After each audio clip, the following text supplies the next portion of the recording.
কিছু খাওয়ার পর ফাঁকা ডিবেটাকে শুধু শুধু ফেলে না দিয়ে সেটাকে খুব সুন্দরভাবে কাজে লাগাও। প্রথমে আমি মোল্ডেড ক্লে নিলাম, একটা রেজিন আর একটা হার্ডনার। 1:1 রেশিওতে দুটোকে খুব ভালো করে মিশিয়ে নেওয়ার পর পাউডারের সাহায্যে রুটির মতো গোল করে বেলে নিলাম। এটা হবে বেস। তারপর এই বেসটাকে স্মুথ করার জন্য আমি ইউজ করেছি ময়শ্চারাইজার। তোমরা যে কোনো ক্রিম ইউজ করতে পারো। একটু টেক্সচার অ্যাড করার জন্য আমি ইউজ করেছি টুথব্রাশ। এবার খুব ভালো করে ডিবেটার গায়ে আমি চাদর জড়িয়ে দিলাম, মানে ক্লেটা জড়িয়ে দিলাম। ক্লেটা ব্যবহারের জন্য পাউডার অ্যান্ড ময়শ্চারাইজারের খুব প্রয়োজন।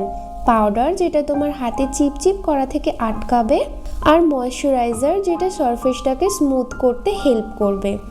তোমরা দেখতেই পাচ্ছ নিশ্চয় এই ক্লে হাউসটা বানাতে আমি কোনো রকম ক্লে টুলস ব্যবহার করিনি। আমার কাছে যা আছে টুথব্রাশ, সেফটি পিন, কালার ব্রাশের যে পয়েন্টেড অংশটা সেটাও কিন্তু অনেক কাজে ব্যবহার হয়। এবার আমি মাশরুম হাউসের চালটা বানিয়ে নিচ্ছি।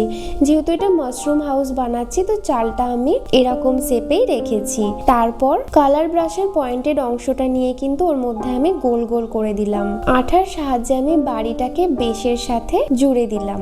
দেখলে তো, দামি কোনো ক্লে টুলস ছাড়াও ঘরে থাকা যে কোনো কিছু দিয়েও টুলসের ব্যবহার কত সহজেই করা যায়। এখানে আমি বানিয়েছি একটা মাশরুম হাউস, আর কালারটা যেটা করছি সেটা হলো অ্যাক্রিলিক কালার। মোল্ডেড ক্লের যে কোনো কাজে তোমরা অ্যাক্রিলিক কালার ব্যবহার করতে পারবে। আর এখানে আমি এটাকে একটু কালারফুল করার জন্য পিঙ্ক অ্যান্ড হোয়াইটেরই কম্বিনেশন রেখেছি। এই মোল্ডেড ক্লেটা দিয়ে যে কোনো রকম কাজ করতে খুবই সুবিধা হয়, যে কোনো কাজ খুব সহজেই করে নেওয়া যায়। আর এর মধ্যে শেপ দিতেও কোনো রকম কোনো প্রবলেম হয় না। ফোম ক্লে গুলোতে শেপ দিতে খুব প্রবলেম হয়, কিন্তু এই মোল্ডেড ক্লেতে যে কোনো রকম শেপ খুব সহজেই দেওয়া যায়। আর একটা খুব ইম্পর্টেন্ট কথা, এই ক্লেটা মিক্স করার পর খুব তাড়াতাড়ি, মানে ধরে নাও ওই 1-1.5 ঘন্টার মধ্যে এটা পুরো সলিড হয়ে জমে যায়।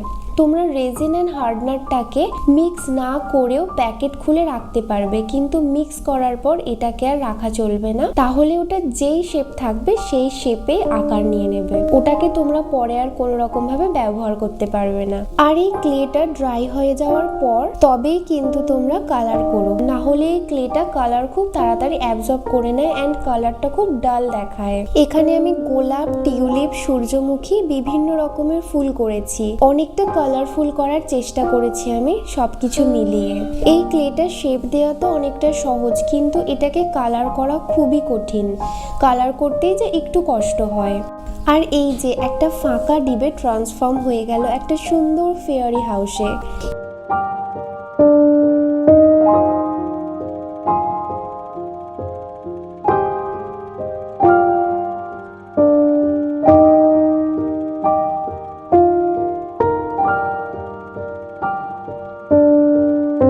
একটু ধৈর্য, একটু নিখুঁত চিন্তা ভাবনা আর কনফিডেন্স তোমাকে আর্টিস্ট করে তুলতে সাহায্য করে।